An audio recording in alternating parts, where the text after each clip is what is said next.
Hello, and welcome everybody. It's Dr. Barry again for another exciting episode of the Health and Wellness Podcast.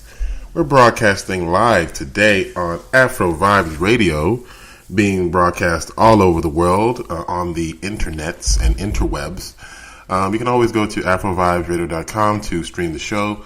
Our show is streams on Thursdays at 4 p.m. Central Standard Time. Another way you can get the show is on SoundCloud.com. Please check out my SoundCloud page on www.soundcloud.com/HWConnection. Again, thank you for joining us today on the Health and Wellness Podcast. We're here today to discuss a very exciting topic, something that I'm sure all you guys are very interested in, and that is the healing powers of music. Now, being that this is a radio station where music is played essentially 24 hours a day, of course with the occasional break for exciting talk shows like this very one you're listening to, music is something that a lot of people out there enjoy immensely. Now, people may just think music is something they can do in their spare time and just, kick it and just really relax and hear the tunes, but what people may not really understand is that music is so much more powerful than what it appears to be on the surface. Excuse me.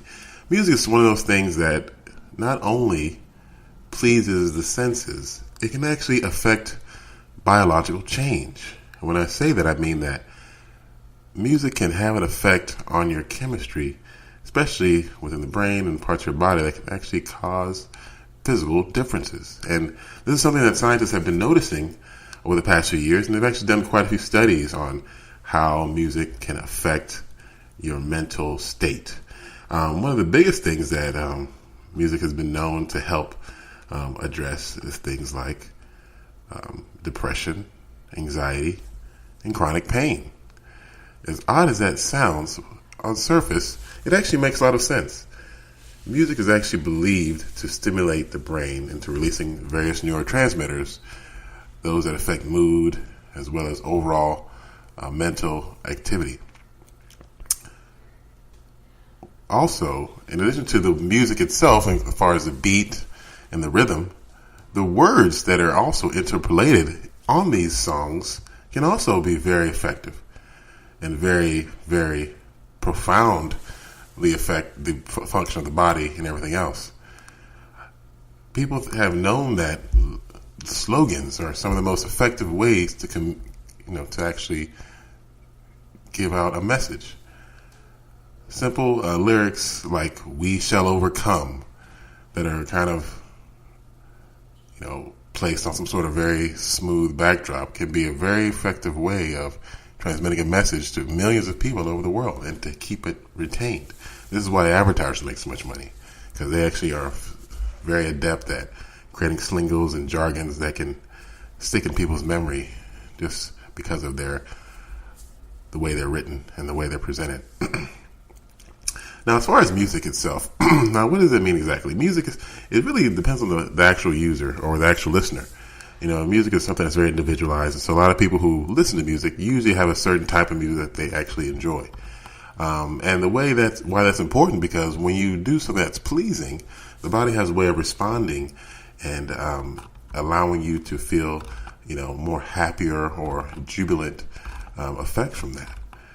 This is why someone who enjoys a certain type of music, upon hearing a good variation of that music, can have improved sense of happiness, decreased anxiety, reduction in their depression levels, and it's just very profound. So this is why finding amazing sources of great music like AfroVibesRadio.com, is a great tool to have at your disposal. Now, of course, because of this, I think that people should be definitely more alert and aware of what they're listening to, because music can affect the conscious and the subconscious. Vile lyrics or lyrics that are especially degrading can have a very subconscious effect on the listener, one that may not be immediately apparent, but can ultimately manifest itself in potentially destructive behavior. So people should definitely understand the power of the words that are entering into their conscious when they put on their favorite tune. And it could be actually quite dangerous to be consuming music that promotes self-destruction and other harmful activities that aren't compatible with long life and happiness. So just understand that music is something that everyone, definitely should look at as something that as a potential tool to help improve one's life as opposed to potentially destroying one's life. Now, music's healing powers isn't something that's just new. It's actually something that's been well studied, and there's even a lot of outfits that are actually incorporating music into actual treatment therapies. There's a growing body of research that says that disciplines like music therapy, which is where they actually use music to treat physical ailments, can not only improve medical outcomes, but it can actually improve the quality of life in numerous ways. One thing that's been known, especially in the medical community, is that when people are doing procedures, especially surgeons in the operating room, it's very common for the surgeon to have his choice of music to play during the procedure. Now, this is initially may be considered quite outrageous, especially given the recent controversy of the dancing doctor who was breakdancing and doing all kinds of outrageous maneuvers during an open surgery, which is definitely very extreme and extremely rare. That's something that unfortunately will cause quite a bit of damage to that physician's career, but there was definitely some concerning issues. But however, most physicians who are doing procedures and use music, they have the music playing quietly in the background, and it helps them. It's been shown to help doctors focus and have increased and improved stamina during their procedures. So because of this, it's quite common to see physicians, especially surgeons, playing music during their long procedural tasks. And again, this has been proven scientifically, as I said. Clinical trials that have people doing colonoscopies and cardiac angiographies and knee surgeries, it was shown that the people who listened to music before the procedure, this is actually referred to the patients actually in this particular study, they had reduced anxiety and reduced need for sedatives. Imagine, you can actually use less sedatives and narcotics in patients who felt less discomfort as a result of hearing pleasing music. There was also an association with hearing music in the recovery room and lowered use of opioid painkillers. I mean, think about it. I mean, you can listen to something that's pleasing and it allows your body to be able to tolerate increased levels of stress and pain. That's pretty powerful, and people should definitely, understand that when they are listening to their favorite tunes.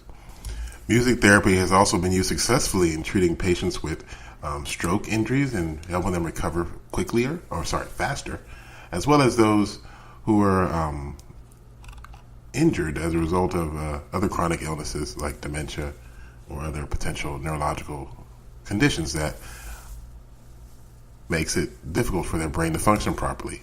Music therapy has been shown to help in people recall memories, especially when you associate a song with a certain period, as well as reducing agitation, assisting communication, and improving physical coordination. So it's important that people understand, how important music is and how it can help your brain form associations and establish memories that you can recall decades later. I'm sure many people can think about something that happened 10 years ago and the songs that were popular back then and what you were doing when you listened to those songs, and all those associations are something that the brain is very, very potent in establishing. And it's important that when we see these things and know these things, we are very careful to understand what we're exposing ourselves to, because the brain is definitely recording it, and it can definitely affect our overall mood and mental function going forward. So thank you all for listening to the first half of the show. Now, the next half, we're going to kind of dive a little bit deeper. We're going to talk a little bit more about the science behind how this happens, and how it's believed that music can actually help your brain form neurons more effectively.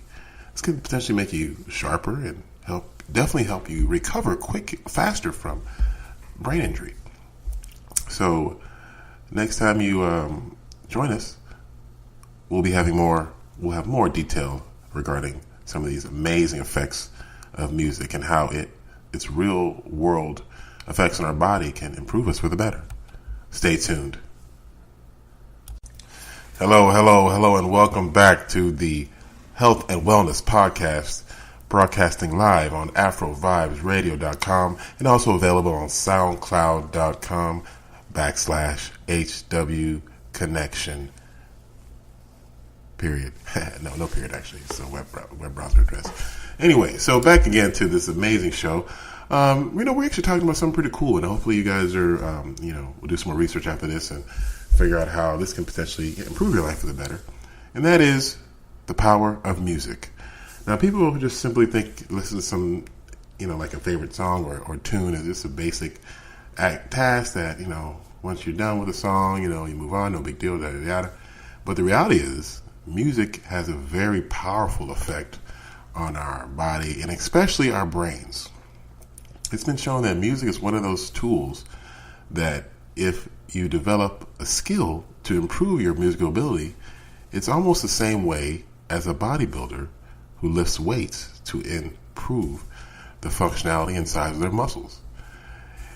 And you say, what do you mean? Well, the reality is that music, if you listen to it extensively and actually involve yourself in both listening as well as performing it, it's actually been shown to actually improve the development of more neurons in your brain. It was actually a study that came out recently, and it revealed that music actually stimulates specific regions of the brain responsible for memory, language, and motor control. This is important because these are some of the most basic portions of the brain that most people associate with high level of neurological functionality. It's also believed that there's specific areas of mental activity that are linked to the emotional responses elicited by music. This is the reason why you see many musicians who are very, very into their music tend to be also very emotional, and they tend to have very passionate responses to regular activities and instances that go on around them. It's also been shown that in kids that listen to music have increased neural development. And because neurons are so important, and neurons actually stay with you your entire life, it's believed that the more neurons you have, the better off you are, because one of the conditions that have been associated with decreased neurons and decreased neuron functionality is something called dementia, or something we see in the elderly population. So this whole neuron development has been so important, and it's believed that those who are exposed to music, especially young children and people who continue to listen to music throughout their life, tend to have increased levels of brain growth. And that's was even shown in another study. This one came out of Beth Israel, and it showed that male musicians have larger brains than men who have not had extensive music training. This study actually, they revealed that the brains of men, and this one just focused on men, but I'm sure the same thing would apply to women and possibly even kids, even though numbers may not be exact. But it showed that men who were expert musicians or trained expertly in music have 5% larger brains than those who were not. And that means that, the brains likely had more neurons and were more dense, likely because of the extensive musical exposure that the expert musicians had. This is just one of the many studies that's shown how the music that you listen to actually directly affects your brain's activity and functionality. This is also why you would see most musicians who are extremely skilled in their craft tend to be also quite intelligent. That's something that's been also very commonly described throughout human history.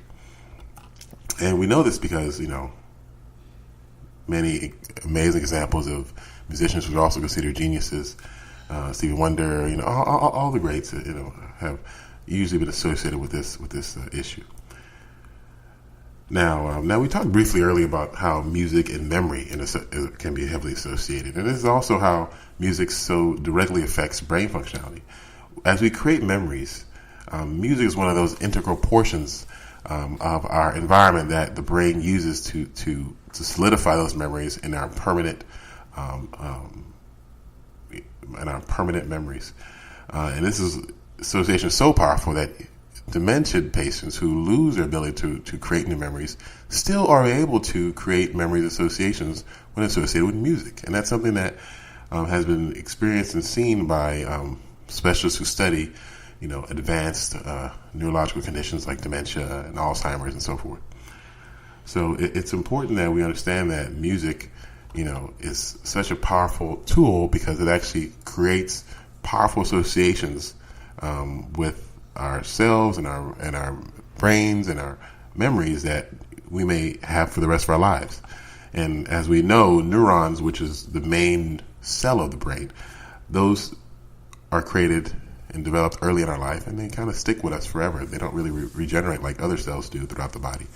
So those cells and those creations and associations, it's not shocking that they stick around with us for forever, because those cells are themselves usually the same cells we are born with that last with us forever. So doing whatever we can to stimulate new neuron development and healthy neuron development is critical, especially if we want to reduce the effects of advanced neurological illnesses. Not that it's going to be the main thing you do, but it's going to be one of many things you can do to help improve brain functionality as well as improve overall mental clarity and neuron functionality. So that being said, it's obvious that music is a very powerful tool. And this is definitely one of the reasons why musicians are so lauded in society since the beginning of time. It's not uncommon that people feel an endearing connection to a musician that they've never met before, but they've heard their tunes and felt so moved by such music that they ended up forming a very spiritual bond. This is definitely something that most legendary musicians will admit to. But ultimately, this just shows the importance of why music is something that we should all take very seriously and make sure that when we listen to something, we are ensuring that the message that we're consuming is, of an edifying nature, and that you're going to listen to it and feel better about yourself and about life. You're going to make sure that, if you enjoy something, you realize that it's affecting you in many subconscious and conscious ways that may not be readily apparent. And because of this, things that you bring into your subconscious can actually affect you from inside out as opposed to outside in, which is most obviously what most people would think. So just keep that in mind next time you're just jamming out to some songs that may have questionable messages. It can definitely affect you more ways than you realize. And lastly, the thing about music is that it's one of those things that is really individualized, meaning that there's no perfect song or perfect tune.